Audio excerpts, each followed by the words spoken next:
Well, I'm from Nova Scotia originally, and I still have connections there. I still spend some time in the summers typically out there. Matt McClearn is a Globe investigative reporter and data journalist covering energy and the environment. And for years, I'd been seeing these Coastal Protection Act signs. Nova Scotia's Coastal Protection Act was meant to bring in regulations around building close to the shore. That would reduce the likelihood of property damage from extreme storms and rising sea levels, both of which seem to be getting worse with climate change. But though the act was passed 5 years ago, regulations have never been put in place. It's a big question for coastal communities. How are you going to deal with sea level rise? How are you going to deal with increased flooding, perhaps increased storm intensity? All of these things are things that communities have to respond to. And the Coastal Protection Act was an interesting example of adaptation. And so is abandoning that approach and downloading responsibility. That's an interesting approach to adaptation too. One that's likely to have potential consequences in the future. Because this act is dead, housing developments are continuing in places where they may be vulnerable to erosion, storms, and sea level rise. So today, Matt's on the show to tell us about Nova Scotia's approach to coastal development and what happens when a provincial government makes climate change an issue of personal responsibility. I'm Menaka Raman-Wilms, and this is The Decibel from the Globe and Mail. Matt, thanks so much for being here. It's a pleasure to be here, as always. So, Matt, Nova Scotia has a lot of coastline, and I understand that a lot of houses are actually built pretty close to the ocean. Why is that? Well, it's primarily historical. I mean, Nova Scotia was one of the first places to be settled by Europeans. And, back then there was not a highway system to allow you to get around Nova Scotia. The sea was the best way to get around. The sea also had plenty of resources, notably, say, fisheries. And so lots of communities just sprung up right along the coast for geographical reasons. And if you look at a map of Nova Scotia, it is all coastline, right? So these were natural places to settle. There are obviously some places today inland and long have been, but Nova Scotia is truly a coastal province. So people are used to living next to the water. I guess historically then, Matt, how would people deal with protection from the ocean? Because this must have been an issue that people thought about for a long time. If you look around the Nova Scotia coastline today, you will see lots of examples of shoreline protection structures as people try to protect their land from erosion, which is a natural process that goes on forever. But if you buy a piece of land and you don't want to see the ocean take it, sometimes you take measures to protect it. And there's a long tradition of erecting rock walls along the Nova Scotia coastline in order to protect property. You see it all the time. One of the more modern ways to address this concerns was the Coastal Protection Act, which was introduced in Nova Scotia in 2019. So there was this legislation that was introduced, Matt. What exactly was in that legislation? What was it supposed to do? It basically said that the province was going to establish this coastal protection zone. And within this zone, they were going to regulate development. And probably this would have led to vertical and horizontal setbacks being imposed so that you couldn't build something right along the shoreline, for example. You would have to build it further inland. And if your land wasn't large enough, then you might not be able to build at all. It would also have to be some specified distance above sea level. And the point of this essentially is to anticipate any damage from climate change, right? So rising sea levels or big storms then. That's right. It wasn't an attempt to completely halt development along the coast. And it contemplated these designated professionals that you might have to turn to when building a project on the coast to get them to sign off that what your development was consistent with the act, right? But it would have restricted development. It would have been a province-wide application of rules rather than just municipality to municipality. But municipalities would not be allowed to issue building permits if a development weren't consistent with the act.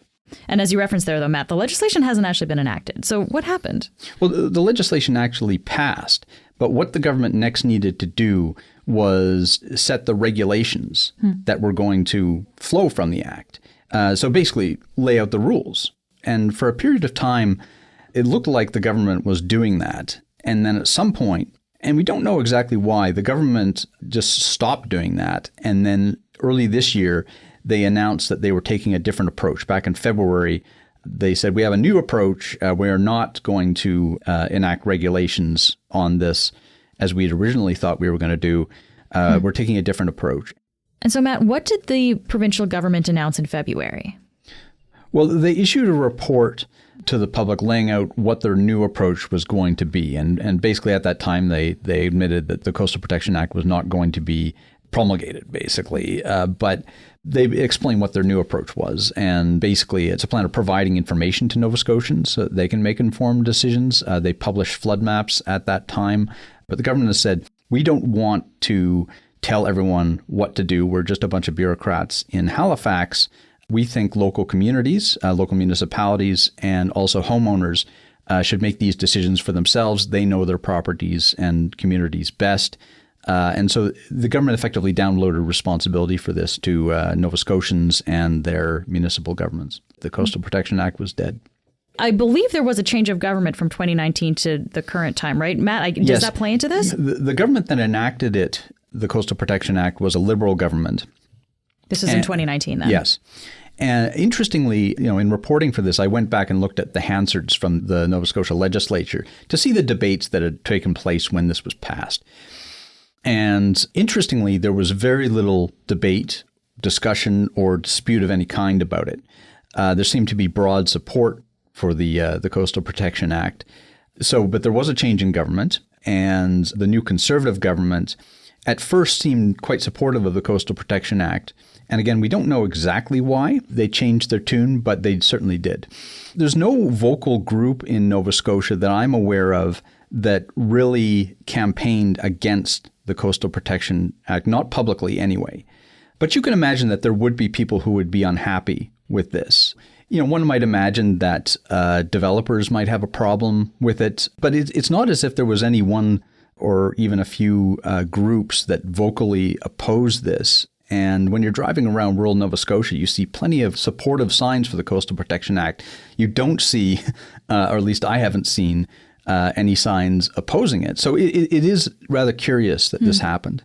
Just basically, Matt, why would people be in support of this? Why would they think this is a good idea?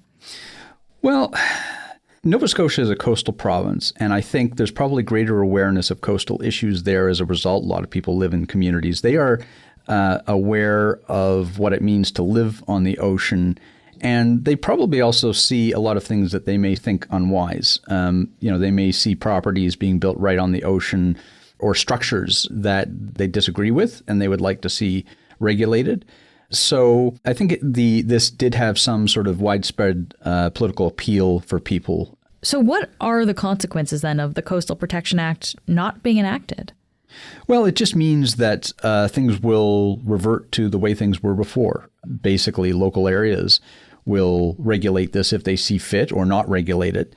And landowners will have a much greater say in what they do on their properties and fewer restrictions. We have seen a lot of development along the coastline, some of it very close to the coast. Some of it you might say is ill-advised, and that we can expect will continue because people have the freedom to do it. Matt, with the Coastal Protection Act essentially gone then, the province has basically downloaded that responsibility onto the municipalities. So have they worked out their own regulations? Some of them have. Some of them were already regulating this before the province considered stepping in. So Lunenburg County, they regulated it before. They have actually introduced their own new rules, updated rules recently. And Halifax is another municipality that is considering making changes as well. So it's happening, but there are 49 municipalities in Nova Scotia. Some of them are very small, very rural, don't have a ton of resources. So it's unclear, when or whether some of these municipalities will address this. They have all sorts of other competing issues as well that they may be focused on at this point. I guess I wonder, are there more incentives for municipalities to do this? There may, in fact, be incentives for some to not do so. The cynical view on this is that municipalities may be incentivized to not regulate this, to allow development, and also to make themselves more attractive to developers than communities that are regulating it. And so you might actually see some communities deliberately not set rules so that they can attract new homes, new businesses, to their coastal areas and reap the tax benefits that come along by allowing these properties to be built, whether or not that's a wise decision based on the realities of these particular areas of shoreline. We'll be back in a minute.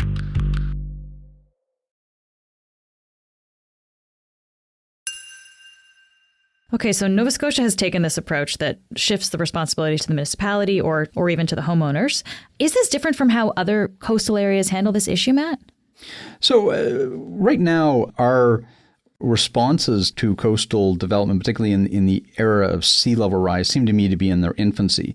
Approaches are sort of all over the map. If you go to certain areas in the United States, for example, that are suffering significant inland flooding during hurricane events or other big storms, some of these areas are suffering so badly that governments are doing what are called buyouts, where the government offers homeowners money for their homes basically and says, we want to basically demolish your neighborhood because we feel we can no longer protect it from inundation. And so that's a very interventionist approach. It's a very expensive approach, but it is happening in certain places. It's hard to execute, as you can imagine, because getting an entire area to clear out can be quite difficult. Yeah. I think South Carolina is a good example of a place that's taking a more interventionist approach. After a number of damaging storms, they've created a special office of resilience that's intended to address some of these long-term risks that they face, and they are not downloading it to the public. Of course, the reason behind not building close to the shore is because that would make properties more vulnerable, right, to the effects of climate change, rising sea levels, and also extreme storms. So let me just ask you about the effects of those things on Nova Scotia in particular in the last little while. So, Matt, how does the government approach how they deal with natural disasters in Nova Scotia? Well, in terms of recovery, one of the things that they have, like all provinces pretty much, is a system for disaster relief funding.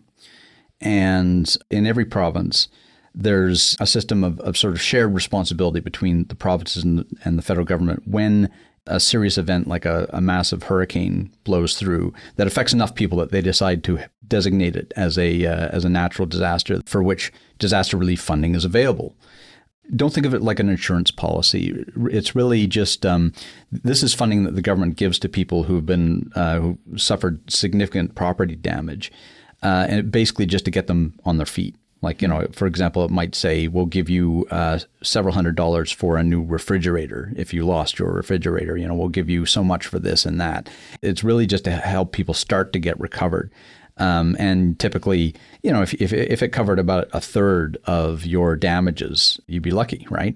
There's one more thing to say about disaster relief funding, though. Part of the government's approach, what they announced back in February, and is consistent with this sort of laissez-faire approach that they're taking, they said they would reevaluate the cap on disaster relief funding to discourage rebuilding repeatedly in at-risk areas. And they didn't say much more about it than that. And they haven't done it yet, as far as I'm aware. Last time I spoke to the government, they said that they were considering changes to the disaster relief funding scheme. But this is something we've seen before, and I think it is consistent with what the government is saying. They're saying, we're going to download responsibility, but they really mean responsibility. Like, if you build something in a high-risk zone, the government's saying, we may not be there for you when a disaster blows through and your home is impacted. But they haven't really spelled out how they're going to do that. It would be a significant change. Yeah, because this is something like when you do see a disaster blow through, a lot of people sometimes rely on that assistance from government. I guess I wonder in those moments, though, would a government... I guess we don't know if the government would pay out or if they would step in to help people in those situations because they're in a vulnerable position.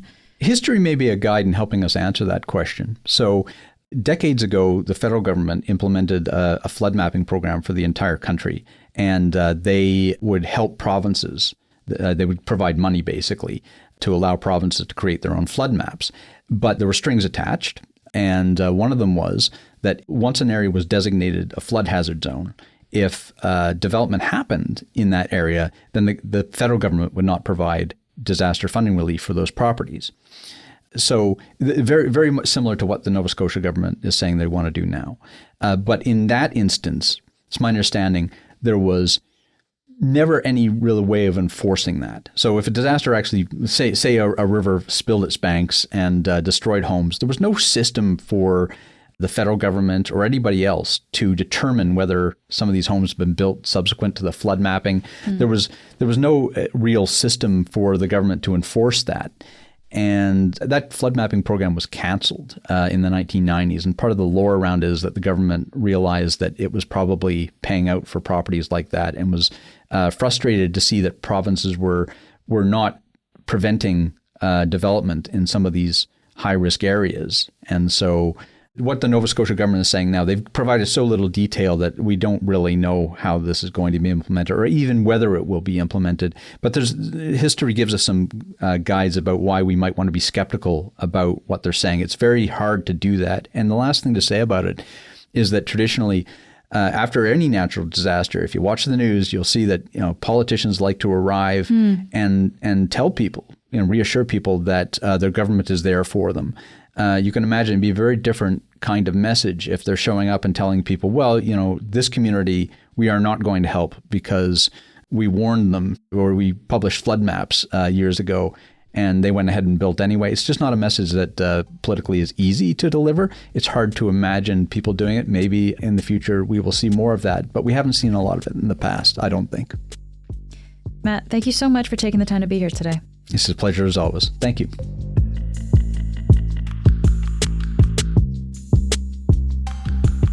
That's it for today.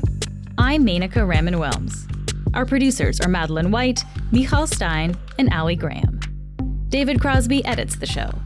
Adrian Chung is our senior producer, and Matt Frainer is our managing editor. Thanks so much for listening, and I'll talk to you tomorrow.